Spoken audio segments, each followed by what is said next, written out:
Hello everybody, I'm IHYourFace, and in today's video we're going to be talking about Falkyrie. Now Falkyrie's been a pretty hot topic in the community as of late, for a month and a half or so, because a certain nerd, Mr. Jamie dude, is constantly slandering and berating the majestic griffin. Also Loomian, Serenite, Zulong, Tatab, Himber, Vesperatu is all pretty good, minus Falkyrie. Just like that, there's better light types, Loomian is a better light type, Eclipse is a better light type. I'd argue in some cases, Luxor's a better light type. I'm sorry, well, what was that last bit? Luxor's a better light type.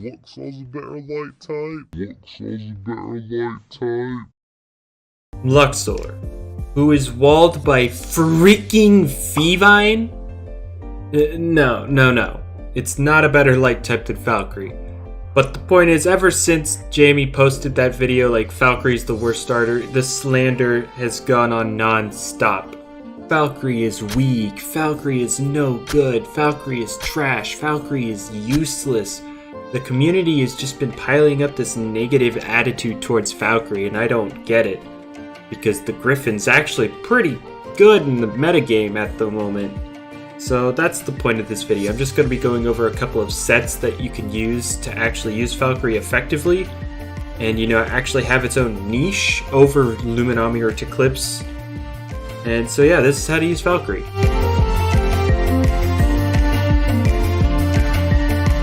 The first set I want to go over with Falkyrie is just a good old 4 attacks wall breaking set. It's going to be taking advantage of its 125 range attack. Giving it a very high natural range attack. It doesn't need to set up to break through things, which is good because this set doesn't have any bulk, and Falkyrie's natural bulk isn't that great, so setting up really isn't that good for Falkyrie. Or at least with this set, no. But with Gamma Pulse, Airblade, Flash and Flame, Holy Slash, that gives it very good coverage for the meta. The only real thing you could sub out is Airblade for Raging Howl. That's just depending on if you want to hit El Iguana and Loomian or not. Now the set, 96 HP, 36 energy, 200 range attack, 88 range defense, and 80 speed. You could tweak it a little bit. You can take a little bit out of HP to put into speed for better speed creeping. But other than that, the only thing that stands out is the 36 energy. That allows you to get 4 Power Cuffs Flash and Fleas off. With 252 energy, that puts you up to the exact amount to use for 4 Flash and Fleas. Because while this is a wall breaker by nature, through the meta, there's this really annoying squirrel named Shachi.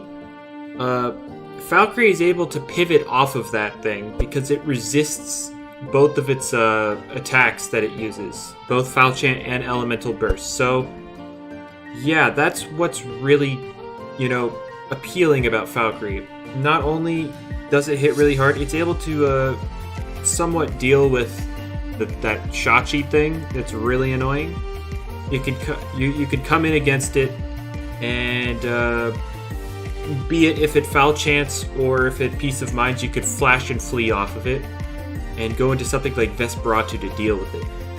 It's able to just not let Shachi sweep, which is always fun. Now, not only that, it can also break through Eclipse as a light type. Eclipse is immune to light type moves, but this light type can break through it because Holy Slash. Holy Slash, if you don't know, is a physical metal move, which is weird coming off of a very frail Falkyrie. But it hits dark types for super effective damage, which is good because Eclipse is dark and light, which makes that move hit for 4 times. So you can easily 2-hit KO Eclipse even with very frail. And with the Power Cuffs, you can actually even 1-hit KO the bulky Eclipses, those clever ones, after a Scapegoat. Once you break the Scapegoat, you are actually able to 1-hit KO it. Though it is a roll, but it is severely in your favor. Now with Airblade, that just catches light immunities like Tatop, Florent, Chartiki. Florent, the physically defensive Florence, which is the primary Florent in the meta right now, 2-hit KO'd. Chartikis, by Chartiki, I mean the ones that are built to deal with Eclipse, the ones with a bit of ranged bulk in it.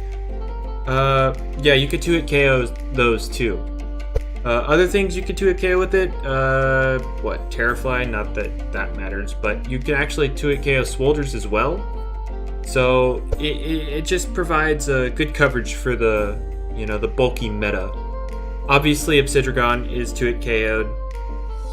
But yeah, based on all the things it can break through, obvious things that benefit from this are Vesperatu and Tatab. Vesperatu is completely stopped by Eclipse, which Falkyrie can break through easily. Tatab is stopped by Swolder, so that's really, really good. And now another thing it can do, since it's a metal type, it resists typeless, which means Quick Pounce is resisted.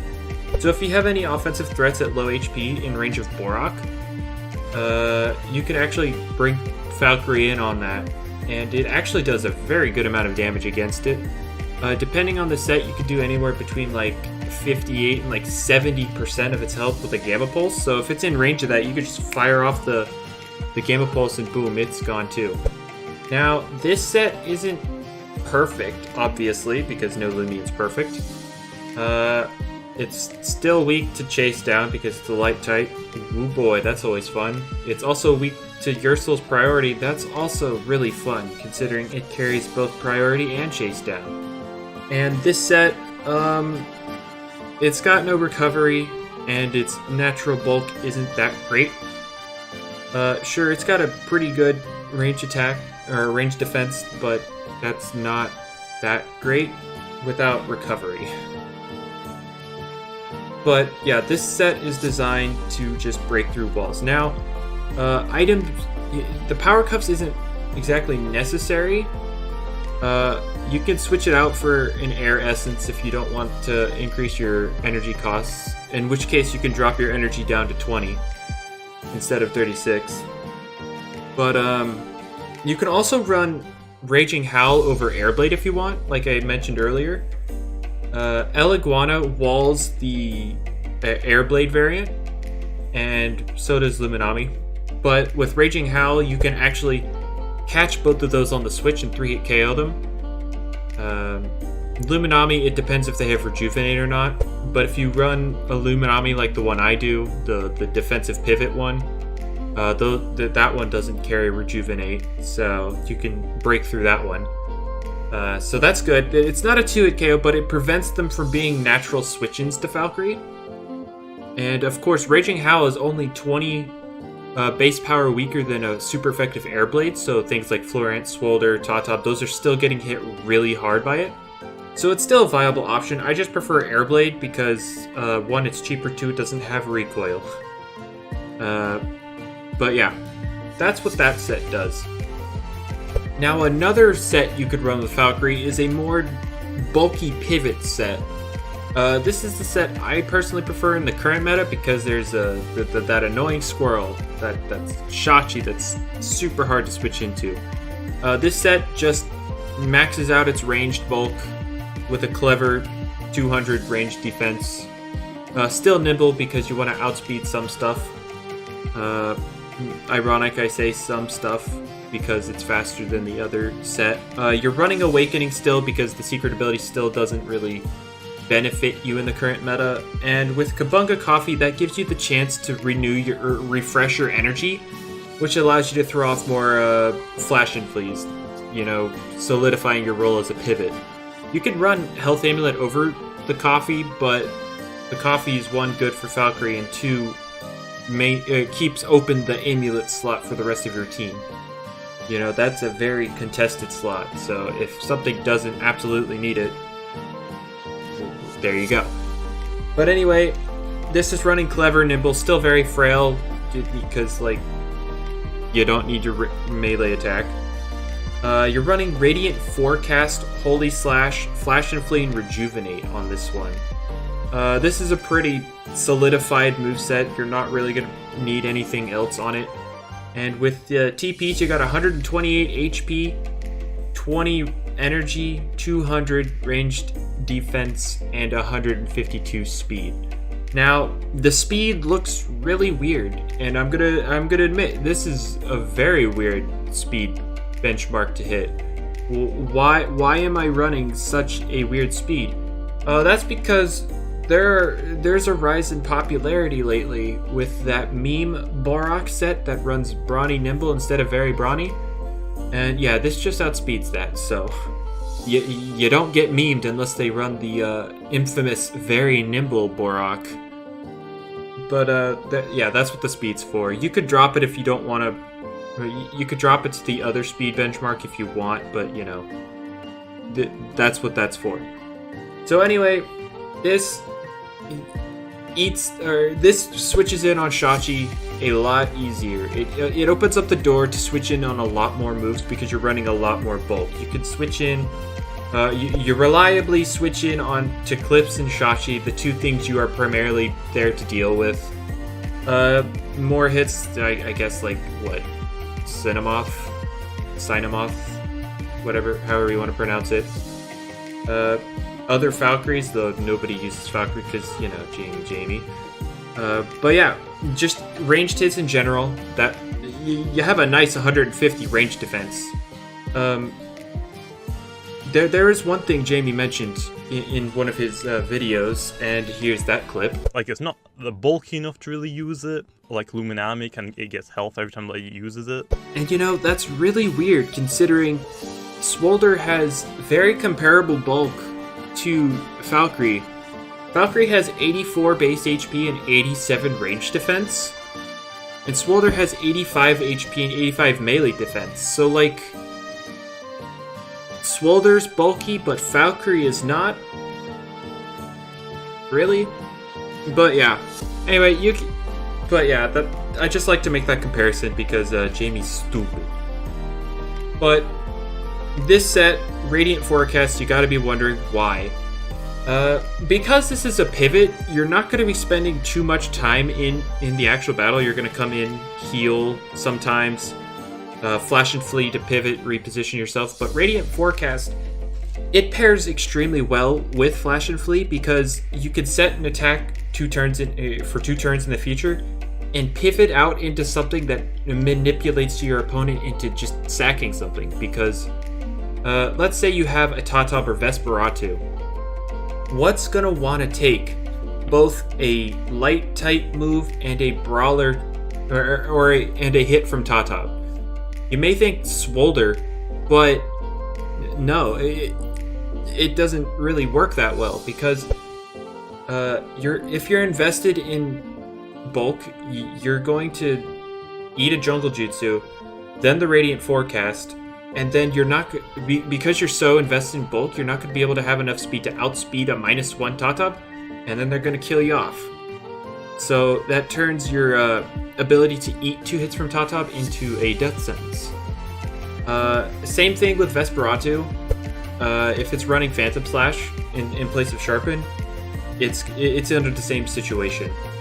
And the thing about Radiant Forecast, it actually ignores plant immunity, so plants switching in aren't gonna are gonna take damage, and Teclipse actually takes damage from it as well. However, if the Teclipse is out there when the Falkyrie tries to set up the Radiant Forecast, then it's going to absorb it. But if it switches in when the forecast hits, it's going to take damage, which is funny enough.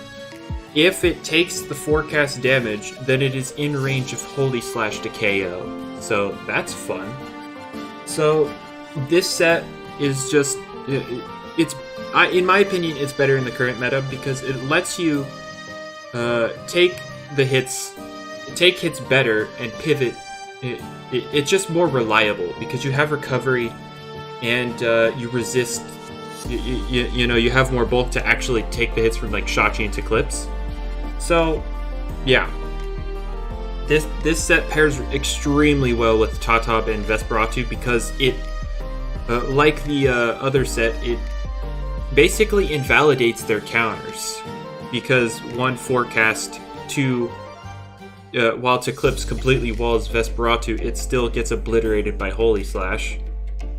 And yeah, as a pivot, you know, it makes your more offensive threats able to safely come in. Since like Shachi's faster, it's going to hit Falkyrie first. Then you go into Vesperatu, invalidating Shachi's progress. So yeah. Now, obviously, this set is still very weak to Ursul. Quick punch, chase down, because, you know, no melee defense, and that's not very good. So, also Seer Knight. I want to mention Seer Knight because it also gets dark moves, and a lot of them run a lot of range bulk. So this is going to completely wall Falkyrie and obliterate it. But yeah, anything with actual good range bulk minus to clips is going to wall this Falkyrie because, you know, it's not invested at all. And another downside is, while this is a good bulky pivot, Luminami exists and is slower than Falkyrie, so it can pivot off of Falkyrie pivoting off of Luminami, so that's not fun. But while that makes you think, well, why would you use pivot Falkyrie over pivot Luminami? And like I said, it resists Shachi, and it can break through to clips easily. So those are insanely good niches to have in this current meta. So that's why it's worth running. Now, basically, Falkyrie just isn't useless like JB likes to say it is. In fact, I'd call it better than Zulong and Himber in the current meta. Himber, it's actually really good, but with Luminami and Tata being everywhere, it's just really hard to get it going. And then Icicle Trap just isn't that great considering fire types are good, really good. And now Zulong, the meta is bulky and it just can't deal with that. However, it is an amazing late game cleaner. It is really fast and it still does good damage, it just struggles with bulk. So we'll chip everything down, and Zulong is an amazing late game cleaner. It's just Falkyrie's role is more reliable than those two. That's why I say it's better than those two. But yeah, I will be showcasing Falkyrie in action in tomorrow's video, so make sure to stick around for that. Subscribe and turn on notifications if you don't want to miss that. And if you enjoyed this guide, leave a like. You know, lets me know. And if you have any other sets that you have for Falkyrie, just go ahead and leave them in the comments below, and let me know your opinion. Is Falkyrie actually useless, or is it just Jamie being stupid? Hint, hint, it's the latter. Anyway, I hope y'all enjoyed, and I'll see you in another video. See ya.